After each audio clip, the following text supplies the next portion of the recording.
Hello বন্ধুরা, সবাই কেমন আছো? আশা করছি সবাই ভালো আছো। ইন্দু ব্লগে তোমাদেরকে স্বাগত জানাচ্ছি। আমি আর একটা রেসিপি নিয়ে চলে আসলাম, সেটা হচ্ছে কচুর লতি, যেটা আমাদের এখানে বলে কচুর লতি।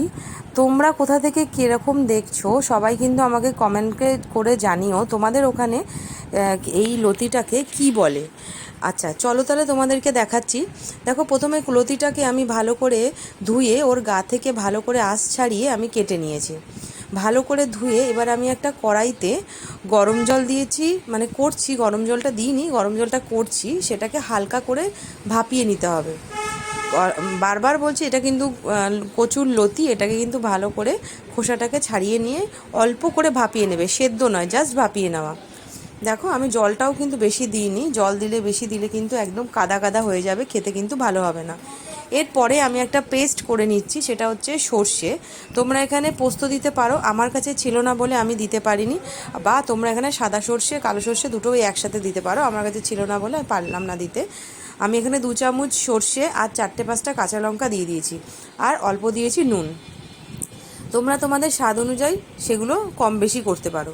আমার দেখো এটা ভাপানোটা হয়ে গেছে, আমি ভাপিয়ে এটাকে নামিয়ে নিচ্ছি ঠান্ডা করার জন্য। এরপরে আমি তেলে দিয়ে দিলাম হচ্ছে সর্ষে আর শুকনো লঙ্কা। আর আমি যেহেতু সর্ষের তেলটা একটু কম খাই, তাই জন্য আমি আজকে এটা সাদা তেল দিয়েই রান্না করছি। আর ওপরে কিন্তু আমি যখন রান্নাটা হয়ে যাবে তার ওপরে আমি অল্প কাঁচা সর্ষের তেল ছড়িয়ে দেবো। এরপরে এটাকে ভাজা ভাজা করে নিতে হবে। যেহেতু আমি এটা নিরামিষের দিন করছি, তাই জন্য এটা পুরোটাই নিরামিষ করছি, পেঁয়াজ রসুন কিছুই দেবো না। তোমরা চাইলে এটা আমিষে করতে পারো পেঁয়াজ রসুন দিয়ে, আবার চিংড়ি মাছ দিয়েও কিন্তু খুবই ভালো হয়। আমি যেহেতু নিরামিষের দিনে করছি, তাই জন্য আমি নিরামিষ করলাম। এটাকে আমি ভেজে নিলাম কাঁচা লঙ্কা দিয়ে, আর দিয়ে দিয়েছি হচ্ছে নুন আর হলুদ। আর নুনটা আমি একটু কমই দিয়েছি, কারণ আমি যখন সর্ষেটা বাটবো সেখানে আমি প্রায় 1/2 চামচ মতো নুন দিয়েছি। দেখো, আমি এটাকে সর্ষে বাটাটাকেও দিয়ে দিলাম যখন আমার ওটা ভাজা হয়ে গেল। আর খুব সুন্দরভাবে এটাকে ভাজতে হবে।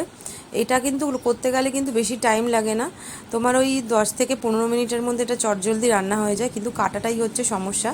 তো আমার এটা রেডি হয়ে গেছে, তো গরম গরম ভাতে খাবে, খুবই টেস্টি লাগবে খেতে এটা। আমার এই রেসিপিটা তৈরি হয়ে গেছে। তো আর আমার এই রেসিপিটা যদি তোমাদের ভালো লেগে থাকে, তাহলে অবশ্যই কিন্তু কমেন্ট করে আমাকে জানিও। যদি তোমাদের কোনো ডাউট থেকে থাকে, তাহলে আমাকে অবশ্যই কমেন্টে জানিও, তাহলে আমি সেটাকে সলভ করে দেবো। আর আমার এই রেসিপিটা যদি তোমাদের ভালো লেগে থাকলে, তাহলে লাইক, কমেন্ট আর শেয়ার করবে। আর সাবস্ক্রাইব করতে কিন্তু একদমই ভুলবে না। ততক্ষণের জন্য বাই।